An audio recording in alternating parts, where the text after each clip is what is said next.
Aujourd'hui, je cuisine avec vous un dessert à base d'ail noir. Oui, vous avez bien entendu, on va cuisiner un dessert avec de l'ail. C'est de l'ail qui a été vieilli pendant plusieurs jours. Ça lui confère sa couleur noire.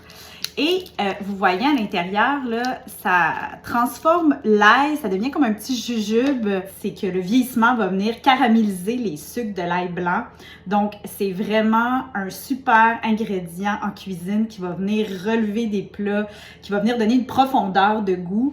Donc, hier, ce que j'ai fait, c'est que j'ai parfumé ma crème. Je l'ai juste fait chauffer tranquillement avec 2 gousses d'ail noir. Et puis, plus la crème réchauffait, plus j'étais capable, avec le dos d'une cuillère, d'aller écraser mon ail noir. Pour nos tuiles, on va venir mettre 1/3 de tasse de cube de beurre froid, 1/3 de tasse de sucre d'érable, 1 demi-tasse de flocons d'avoine, 1/3 de tasse plus 1 cuillère à soupe de farine, du bicarbonate de soude et un peu de sel. Finalement, j'ai décidé de continuer à travailler ma préparation avec mes mains pour vraiment écraser en fait mes petits cubes de beurre là, puis que ça se mélange bien. Une fois que c'est fait, on va étendre notre mélange, notre préparation sur une plaque.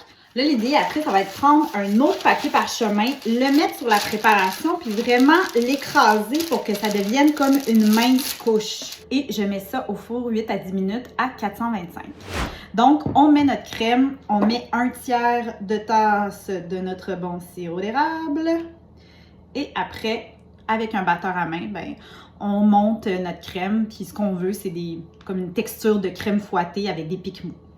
L'idée, c'est de mettre une bonne quantité de crème chantilly, d'autres petites tuiles d'avoine. Et moi, j'ai des framboises du Québec. Donc, un petit dessert vraiment parfait pour découvrir l'ail noir, le faire découvrir à nos invités. Après ça, ben, on met les fruits de saison qu'on a, ou même ben, cet hiver, ça va être le temps peut-être de décongeler des fruits de saison que vous avez fait congeler et de goûter un peu d'été. Donc, une belle petite recette à essayer.